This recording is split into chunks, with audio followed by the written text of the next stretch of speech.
বরিশাল ও শেরপুর থেকে সবজির দরদাম এবং সরবরাহের খবর জানাচ্ছিলেন সহকর্মীরা।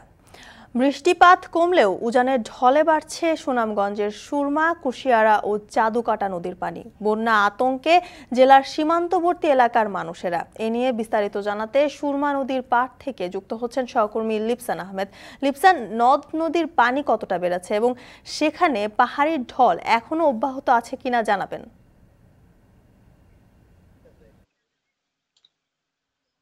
জ্যোতিকা, শুরুতেই যদি বলি যে 2022 সালে কিন্তু এই 16ই জুন সুনামগঞ্জে ভয়াবহ বন্যা পরিস্থিতি সৃষ্টি হয়েছিল, যার কথা কিন্তু এই অঞ্চলে মানুষ এখনো বলেনি। যেহেতু এটাও জুন মাস, অর্থাৎ 2024 জুন মাসের শুরুতেই কিন্তু সুনামগঞ্জের যে নদ নদীগুলো রয়েছে সেই নদ নদীর পানি কিন্তু আসলে বাড়তে শুরু করেছে। বিশেষ করে যদি বলি যে গত যে 3 দিন ধরে কিন্তু সুনামগঞ্জে টানা বৃষ্টিপাত অব্যাহত রয়েছে। তো গতকালকে রাতে বৃষ্টিপাত কম হলেও কিন্তু আসলে উজানের যে ঢল সেই ঢল কিন্তু এখনো নামছে, যার ফলে সুনামগঞ্জের তাহিরপুরের জাদুকাটা, সুরমা, বড়াই যে সকল নদী রয়েছে সেই নদী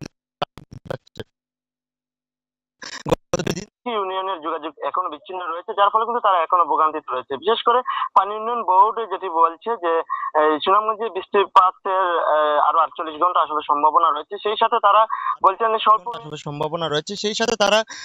স্বল্প মেয়াদী একটা বন্যা হওয়ার সংখ্যা ইতিমধ্যে আসলে দেখা দিয়েছে। তবে নিম্নাঞ্চলের মানুষরা কিন্তু এটি নিয়ে খুবই আতঙ্কে রয়েছেন, কারণ নদ নদীর পানি যেভাবে বাড়ছে, ইতিমধ্যে যেহেতু সুনামগঞ্জ হাওর এলাকা, হাওরগুলো কিন্তু পানিতে টইটুম্বুর হয়ে গেছে। সেই সাথে যদি বলি যে এখন পর্যন্ত কিন্তু তাহিরপুরের যে সড়ক, সেই সড়ক থেকে কিছুটা পানি কমেছে, তবে মানুষের বসত ভিটার সামনে কিন্তু পানি ইতিমধ্যেই প্রবেশ করেছে।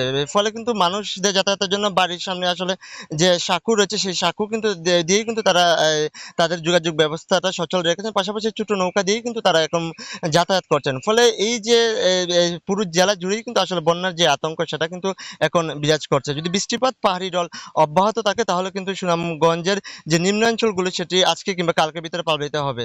জ্যোতিকা।